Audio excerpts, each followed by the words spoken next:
We explore the opening of the movie The Hobbit, An Unexpected Journey, and compare it to the chapter in JRR Tolkien's classic children's book, The Hobbit. We will see how a seemingly small change in the prologue shifts the entire story away from Tolkien's tale. Let's wander. Let's check the map. Inspired by the beautiful maps that accompany Tolkien's works, these map checks are intended to help us remember where we are in today's story. We began a wandering exploration of J.R.R. Tolkien's The Hobbit, examining three key themes from Chapter 1. Those themes were unexpected, comfort, and adventure. In that chapter, Gandalf and the dwarves unexpectedly arrive at Bilbo's comfortable hobbit hole, and attempt to convince the hobbit to join their party on an adventure to win back gold that Smaug the dragon had stolen from them. Today, we turn our wandering attention to Peter Jackson's film adaptation of this chapter, in the movie The Hobbit, An Unexpected Journey. Reminder, I'm basing this breakdown on the extended edition of the movie, and I won't be cataloging every detail or difference between the book and the movie, but rather try to point out themes that are similar or contrasting in the adaptation of the source. Let's start with the prologue. Bilbo voices the prologue, which makes sense, as he is the titular and main character of the book. He also says that he has told Frodo the truth, but hasn't told all of it, or rather, what really happened. This is a hint for the various versions of the tale that Bilbo told. Depending on his audience, Bilbo would mention or leave out certain details. In Fellowship, Gandalf tells Frodo that he had to practically badger Bilbo to tell him the whole story. But beyond the narrative importance of that statement, I think it also hints to the revisions that Tolkien made to The Hobbit when he was writing The Lord of the Rings, particularly the stakes of the riddle game between Gollum and Bilbo, and the corrupting influence of the ring. However, there's a major change in the prologue of the movie, and it is the first of many mistakes from which the Hobbit film trilogy can't redeem itself. Thorin's backstory, while told in this chapter in the book, is told in the film's prologue, and becomes the defining narrative problem for the films. In the film prologue, we see more about dwarves and dragons than we do about the green dragon in the Shire. We've spent more time in the firelit mines and throne rooms of dwarves, rather than in the fire-warmed comforts of a simple hobbit's simple hole. I understand why the film writers did it. Starting with the dwarf story is much more dramatic and entertaining. But the major drawback is this.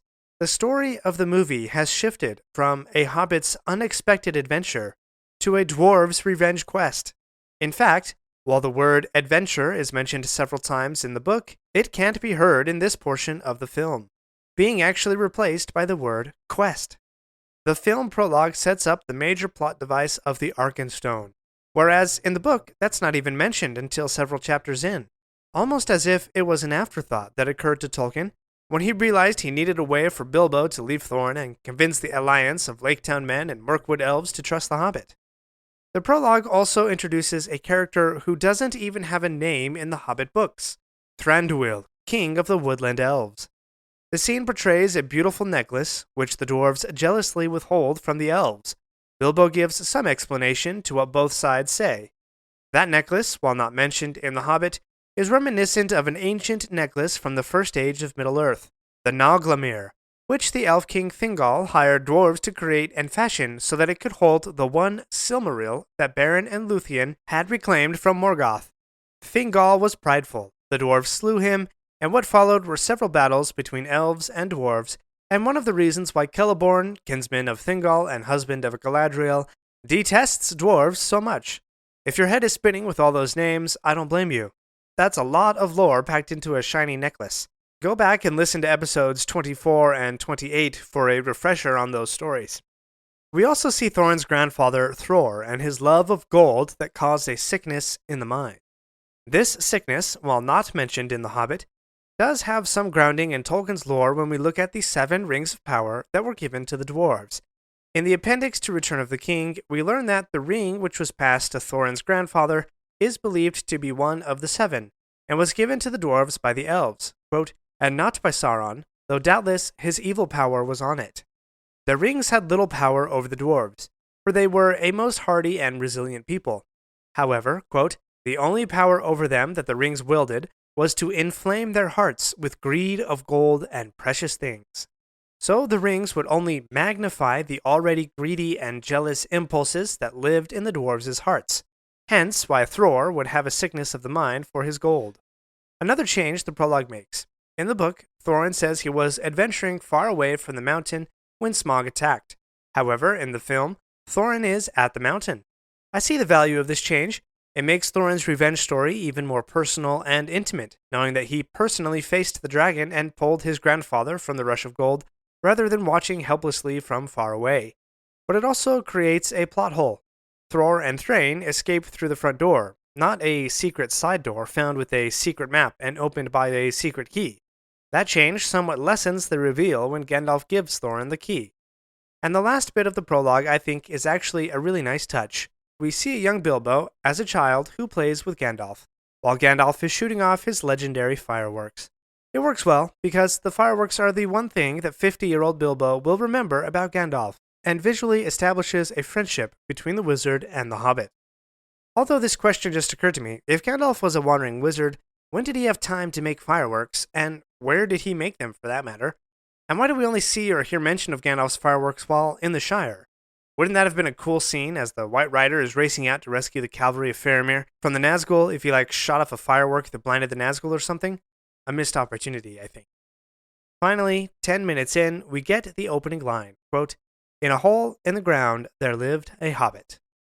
There's a Frodo cameo of him eating an apple, that's another Apple reference, and he puts the no admittance sign on the gate before running off to wait for Gandalf. This cameo, of course, isn't in the book because Frodo didn't exist yet, but it does provide the setting for the film. This is the day of the long-expected party that opens the Fellowship, but we need to explore the unexpected party that opens the Hobbit.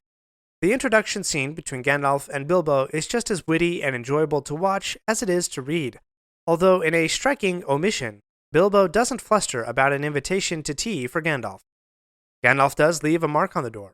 If you attempted to translate the runes from the Hobbit book I mentioned last episode, you'd be disappointed because Gandalf doesn't use that writing system to leave his mark here. Instead, he uses the system that Tolkien charted in the appendix to Return of the King. And a quick search reveals that the mark Gandalf left was G for Gandalf. However, eagle-eyed readers will recognize that mark as the one that Strider points out on a stone in the chapter A Knife in the Dark in the Fellowship book, when he says, quote, "The stroke on the left might be a G rune with thin branches." Then the unexpected party begins to arrive, in somewhat different order than in the book, and with none of the colorful hoods that Tolkien described. First is Dwalin, then his brother Balin, shortly followed by the two brothers Fili and Kili. Then the sequence is shortened a bit by Dori, Ori, Nori, Oin, and Gloin, who came together, and Bifur, Bofur, Bombur, and Gandalf, but not Thorin. I'm probably splitting hairs here because 13 dwarves is way too much to keep track of in a book or movie format, but the lumping together of the last 8 dwarves sweeps away some of the family connections between those dwarves. Some were more closely connected with the royal family. If you're really curious on the family tree distinctions, Tolkien gave us a helpful chart in Appendix A of Return of the King. And separating Thorin from the group of dwarves who end up on the floor does make his entrance more serious and dramatic, and emphasizes Thorin's dignity, or as Tolkien likely would have said, his importance. However, Thorin's distinct entrance again emphasizes who this story is all about. Not a flustered hobbit with a pile of unexpected dwarves on his doorstep, but rather a jilted dwarf prince out to reclaim his homeland. During the chaos of the party, the film did capture this wonderful line from Bilbo, quote, "Be bother and confusticate these dwarves." This is actually inverted from the line in the book, but what do those words actually mean? Confusticate means to obscure or perplex, meaning that Bilbo finds these dwarves unintelligible. And if you can find me a clear definition of be bother, send me a note, because that word simply confusticates me. Maybe Tolkien even made it up, who knows? And that's not the only line that's rearranged. The Dishes song, Bend the Forks and Crack the Plates, is also slightly rearranged. However, the message and spirit of it is still there. The dwarves tease Bilbo and really drive home his uncomfort.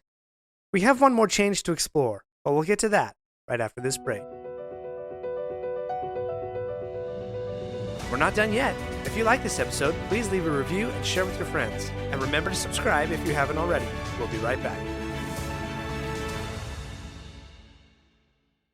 Do you ever find yourself thinking about who would win in a fight between Goku and Superman? Hi, I'm James Gavsey, and on the Who Would Win show, me and my co-host Ray ignore anything important happening in the outside world and debate fictional battles between characters from comics, movies, and video games. We got a new show every week, and almost always am I the winner. Yeah, not true, Ray. In the past, we've discussed such matches as Captain America versus Darth Vader, Solid Snake versus the Iron Giant, classic matchups like RoboCop versus Terminator, and even the Muppets versus Sesame Street. That one was crazy. So if you're a fan of geek culture and love a spirited debate, check out the Who Would Win Show wherever you get your podcasts, or check us out at whowouldwinshow.com. Let's move on to the portion of the unexpected party during which Gandalf and the dwarves discuss their quest. During this whole time, Bilbo is still on the outside, but his interest is piqued by mention of the beast, Smaug the dragon. With the explanation of a dragon, Bilbo's uncomfort reaches such a height that he will eventually faint. Yet he is not the only one who experiences some uncomfort at that party. Gandalf practically chokes on his own smoke instead of revealing that he hasn't killed even one dragon in his time, let alone hundreds. The big reveal that changes everything about the quest is when Gandalf produces the key that unlocks the secret door that the not-so-secret map points to. We also get just a taste of the internal conflict between Bilbo's family lines, his Baggins side versus his Took side. Gandalf provides the story of Bilbo's Took ancestor who could ride a horse and invented golf by beheading a goblin. When Bilbo challenges Gandalf, saying that he made up that story, Gandalf responds, quote, "All good stories deserve embellishment." Aha, and here is the problem. This is the insurance policy for the Hobbit movie adaptation. All we're doing is embellishing the story somewhat, but we have already seen how those embellishments have changed the focus of Tolkien's story. He gave us a story about a hobbit who had an adventure that just so happened to be helping dwarves with a dragon dilemma. However, this movie so far is about dwarves with a dragon dilemma, who just so happen to get unexpected help from a hobbit. As we continue our chapter-by-chapter breakdowns, comparing the book to the film, you'll see that they took this story embellishment idea a little too far, and I think this is one of the chief reasons why the fandom has such a love-hate relationship with the Hobbit movies. But besides that, I'm not even sure that claim is true. Perhaps a good story is a good story by virtue of its simplicity and beauty, without requiring further embellishment. Well, this chapter closes with the dwarves singing the Misty Mountain song in their deep voices. I've mentioned this before, but I really love the tune they put to Tolkien's words, and they did keep Tolkien's words, although with fewer verses. Even though this song was more towards the middle of the chapter in the book, for a film the song provides a clean, emotional break, where the music pulls us in and helps transition to the next sequence in the film. However, closing with the dwarves song again emphasizes that this is Thorin's story. Whereas in the book, we close out the chapter with Bilbo's uncomfortable dreams in his sleep as he hears Thorin's soft singing in the next room. This scene in the movie barely features Bilbo. He gets a couple of seconds of screen time, while in contrast we see the dwarves uniting in brotherhood for a dangerous mission.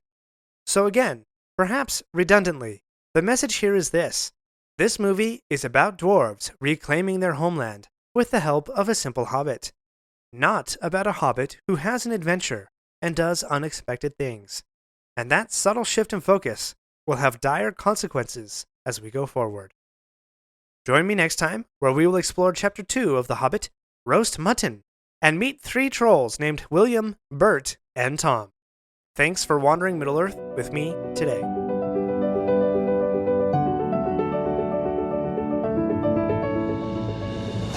My friends, if you enjoyed this episode, let me know by subscribing, leaving a review, and sharing with your friends. Follow me on Facebook or Instagram at Lore of the Rings Podcast. For feedback on the show, please email me using the link in the show notes. Until next Thursday, remember, not all those who wander are lost.